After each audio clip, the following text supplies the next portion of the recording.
तुम्ही पाहत आहात MCN न्यूज मराठी।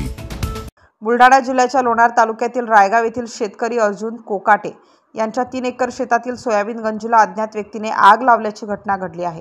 या घटनेत सोयाबीन गंजू पूर्णपणे जळून खाक झाली आहे।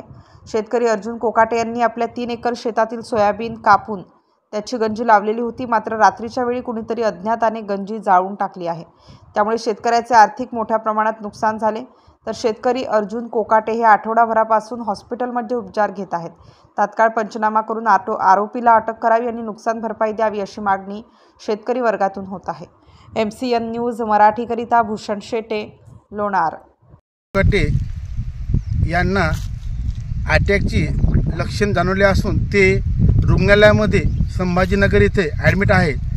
तरी माझी शासनाला एक आग्रहाची विनंती आहे, त्यांची झालेले नुकसान याची दखल घेऊन त्यांना कशा प्रकारे मदत मिळेल याला पुरावा करून त्या शेतकऱ्याला एक आर्थिक मदत करावी ही विनंती शेतकरी वर्गाकडून विनंती।